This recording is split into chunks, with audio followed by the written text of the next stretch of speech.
Hi, everyone, and welcome to our first installment of the daily CDR briefing at the UN Conference of Parties, or COP, taking place in Sharm El-Sheikh, Egypt from November 6th to 18th, 2022. I'm Megha Raghavan, and I'm going to be hosting this series throughout the conference. Each day, I'll be joined by a CDR policy expert on the ground. We'll recap and analyze the key events, launches, and announcements from the previous day at the conference, as well as give you a preview of what's coming up in the day ahead. The Daily Briefing is a part of the Carbon Removals at COP, which is a dedicated online platform that streams events and publishes daily commentary, as well as news and thinking on carbon removals during COP and beyond. Our mission is to introduce you to what is happening in the world of carbon removals, the science, the technology, the people, places, motivations, and approaches that are driving the evolution of carbon removals today, and working to scale these innovations for a better future tomorrow. You can see all of the online content at carbonremovals.earth. Carbon Removal at COP is a collaborative effort composed of volunteers, NGOs, and practitioners from across the carbon removal ecosystem. All funding comes exclusively from philanthropic climate foundations. The content is curated by the UN Climate Change High-Level Champions Team, Carbon Gap, the OpenAir Collective, Rethinking Removals, and with the help of many others in the carbon removal ecosystem. COP is, of course, a huge conference spanning a wide range of climate-related topics, and our goal in the daily briefing is to distill for you the key things related to carbon removal and create one place where you can tune in for a daily summary and analysis of all things CDR. Before COP actually kicks off, we just wanted to start with a special installment where we preview what kinds of CDR-related developments you can expect to see during the 2 weeks of the conference. To help break down the most important things coming up at COP, I have Eli Mitchel-Larson and Priya Yadav with me. So starting with a few questions with Eli. Eli Mitchel-Larson is the co-founder and chief science and advocacy officer for Carbon Gap, an NGO dedicated to helping Europe become a world leader in scaling carbon removal. He's also an associate at Oxford Net Zero. So Eli, why don't you start with giving us a quick overview of what COP is and what the conference is all about? Thanks, Megha, and great to be here. I'm so excited to see Carbon Removals at COP finally coming together, and the launch, I believe, on November 1st or November 2nd of the carbonremovals.earth website, where we'll be able to see everything in one place. So yeah, I guess in brief, the Conference of the Parties of the United Nations Framework Convention on Climate Change is the annual meeting that we've been having ever since the Rio Earth Summit in 1992, where all the members of the convention come together and try to advance these sometimes agonizingly sluggish negotiations to solve the climate crisis. But we have seen some real progress in the last 6 or 7 years. And this is the next installment where a lot of kind of big promises need to be fulfilled. And there's a lot on the table to discuss. Great. And just to set the stage going into this COP, what are some of the biggest policy and market developments we've been seeing the last year, since the previous COP at Glasgow, especially as it relates to CDR? Yeah, I mean, since COP26 in Glasgow, it's been a massive year for carbon removal. On the kind of, let's say, carbon removal purchases front, according to CDR.FYI, there have been over 600,000 tons of CO2 carbon removed purchased, although only about 8% of that, I think, has been delivered to date. And so we've seen a proliferation of companies buying carbon removal credits and investment going into this industry. In terms of the total amount of CDR that's actually happening, estimates are on the order of something like 1.5 billion tons of CO2 per year. Now, that's almost exclusively land-based or ecosystem-based carbon sequestration. There's very little coming from what we might call the kind of more novel CDR methods like biochar, DAC, et cetera. But if you look at some of the announcements that have been made, like Airbus committed to a massive purchase of direct air capture credits, there's a lot of movement in the biochar space. We are seeing the acceleration of the amount of carbon removal that's being financed. I think one of the biggest things over the last year was the IPCC, the Intergovernmental Panel on Climate Change, actually finally enshrining carbon dioxide removal as a kind of key pillar of climate action and updating the definition to indicate that CDR is any anthropogenic extraction of CO2 from the air coupled with durable storage. And what the IPCC said in the Working Group 3 report of the 6th IPCC report is carbon removal is necessary to reach net zero. They were unequivocal about that. To reach the climate goals and keep peak warming below 1.5 degrees, we need removals. And what was interesting is they really framed it as we need removals now to accelerate our path to net zero. We need removals in the medium term to compensate for these kind of expensive to abate emissions. And we need removals in the long term to go net negative and to start drawing down the kind of legacy CO2 that we've built up over the last hundreds of years. So that was the sort of cleanest, clearest endorsement of why these solutions are so important. In terms of policy updates, there was some massive movement. In the US, a series of three very, very large bills, the Infrastructure Act, the CHIPS Act, and the Inflation Reduction Act, collectively brought to bear something like $500 billion towards climate action, of which some is going specifically to carbon removal, including $3.5 billion for DAC hubs, as well as really world-leading incentive for direct air capture. And we're seeing other exciting developments around the world. At Carbon Gap, we're very focused on the European context. And so in Europe, speaking about the continent, not just the Union, the UK has now dispersed over £100 million into various demonstration projects for CDR and research, and is actually considering a really large deployment incentive, like a results-based fee if you remove carbon.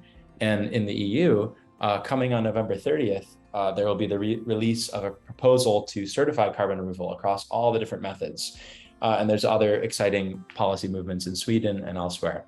So I think that's a snapshot of what's happened in the world of CDR.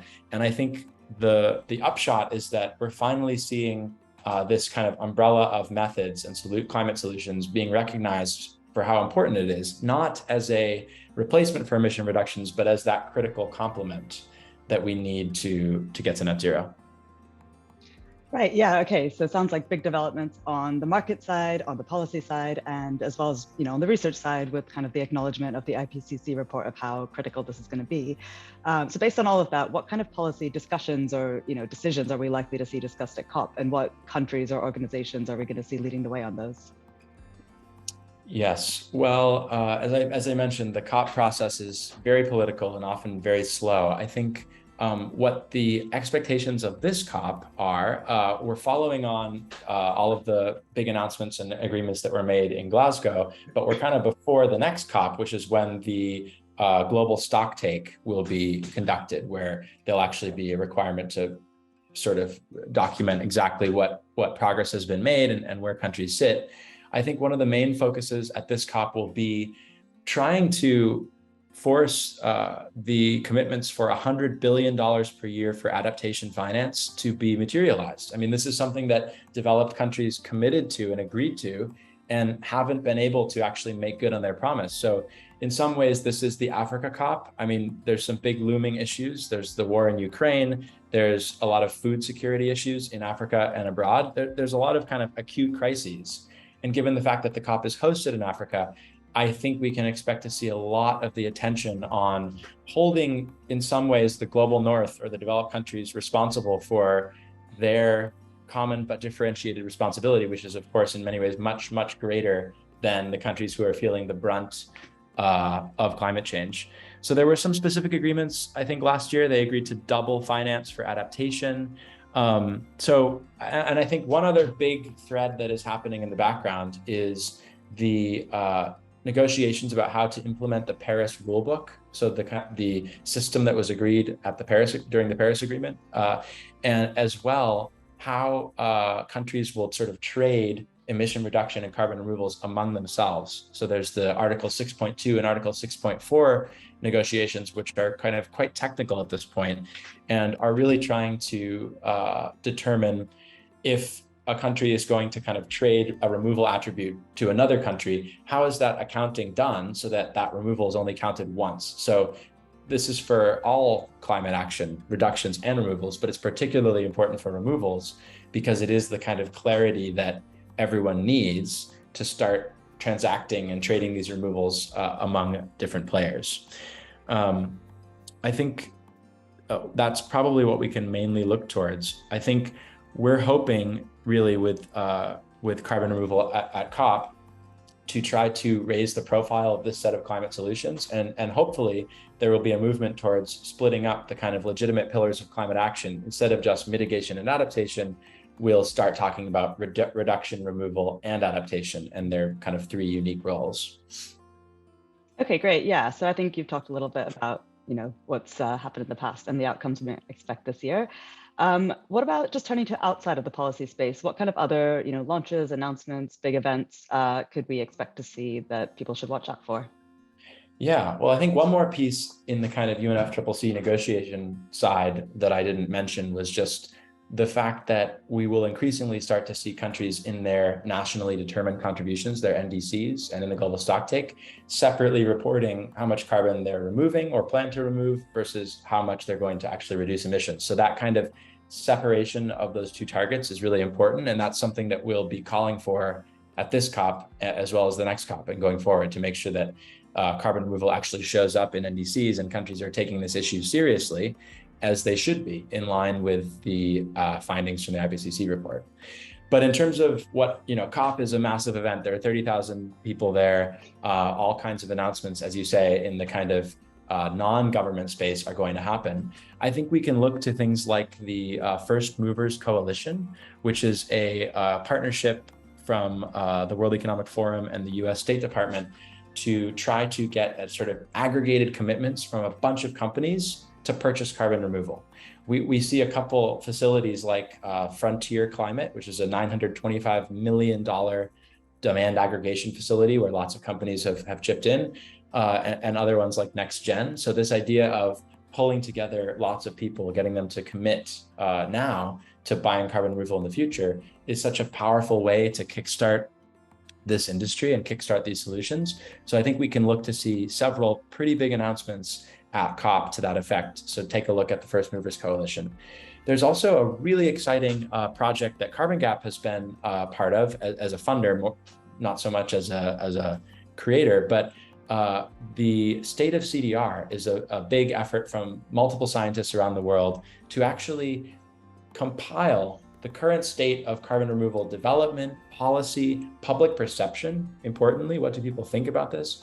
How much carbon removal is being conducted? What are the policies? So on all those different axes, what is the state of CDR? And there will be a report launching actually just after COP, but you'll look to see some previews and some teasers about the findings from that report, which will be hosted on the carbonremovals.earth website. As well, I think we can just look to see, COP is a great place to make announcements. Anyone who has a big funding round that they've just closed or a big sale or purchase of carbon removal, you might see that happening in the blue zone as well. Priya, just to start things off, can you talk a little bit about what carbon removal of COP is all about and how you guys are going to curate the CDR content at this year's COP? Thank you so much, Megha. So this year, UNFCCC High-Level Climate Champion Team and Rethinking Removals, Carbon Gap, OpenAir Collective have come together and hosting carbon removal at COP. This is a sort of a dedicated platform for all the hybrid events, virtual plus in-person event happening across COP based on carbon removals. So the idea behind the carbon removal at COP is to gather all the information on carbon removals which are happening across the COP as well as outside it.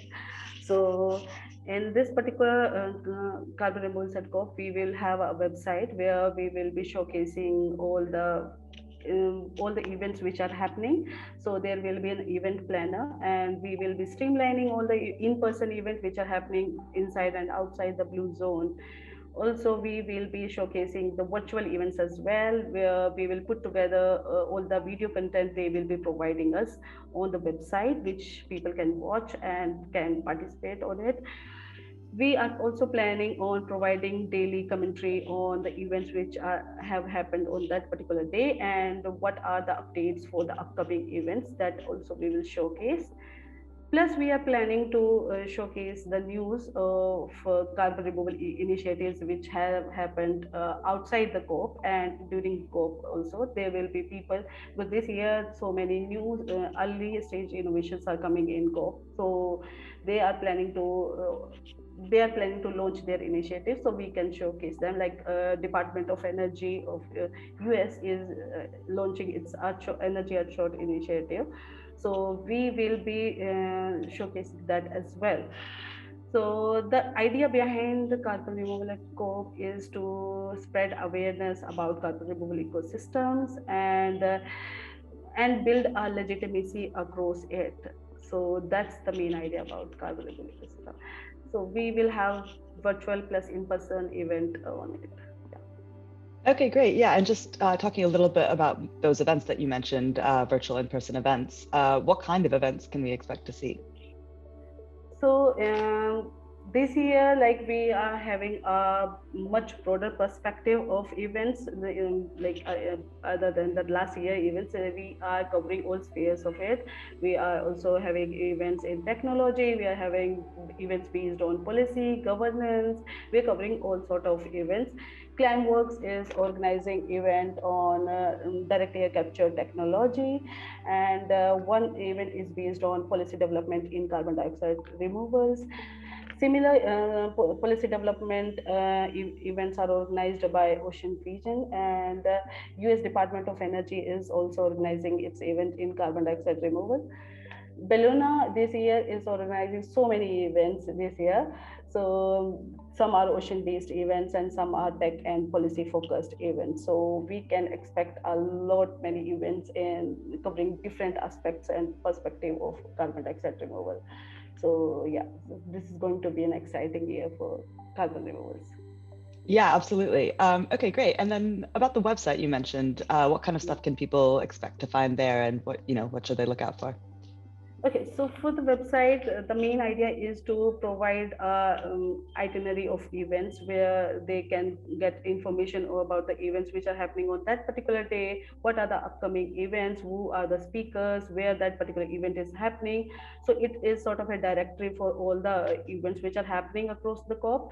Plus, we, as I mentioned, that we will be organizing daily commentary. So we will be providing the daily commentary on the events that has happened and on the information we have gathered on that particular day about carbon removal. So that will be there. There will be interviews by interviews of CDR experts across COP, as well as who are able to deliver it virtually. So they will also be there.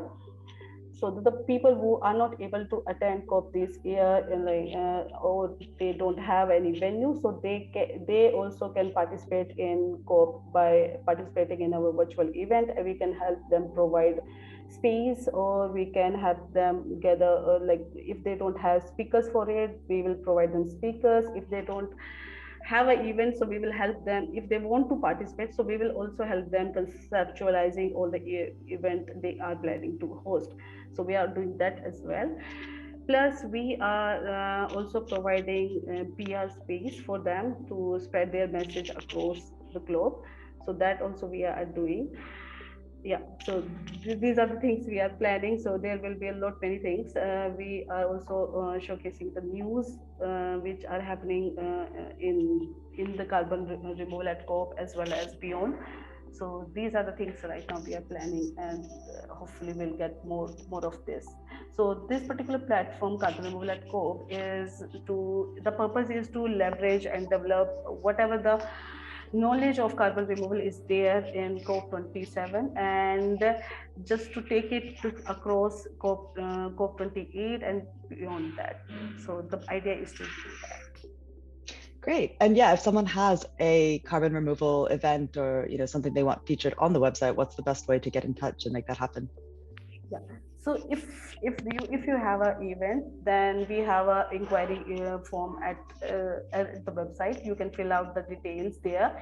Then they will reach out to you by asking you various details about what is the date or venue or whatever the plan you have about the event. So we will reach out to you. We will provide you a Google form where you can fill out all the details, and after that we'll put that detail onto our website in the event planner, and you can review it. If you have any video content of your event, then you can reach out to us. We will help that put on our website, and then you can expect to have a wider attention for your event. So that's the way to do. Perfect. And Priya, before we go, what is just one CDR related thing at COP that you're personally excited about? So I am personally excited about our Future Lab event, which UNFCCC High Level Climate Champion Team is organizing based on carbon removal. So the Future Lab is for our Future Lab is entirely focused on um, bringing the emergent and vibrant carbon removal ecosystem which are emerging in global south, and how to scale them up. So we have speakers from Kenya, we have speaker from refugee based in Uganda, so we have speaker from there as well. So it is going to be an exciting event, and I'm really looking forward to it. We are also hosting a 2030 breakthrough during the event, so that is going to be really exciting, and hopefully we'll get some new highlights there.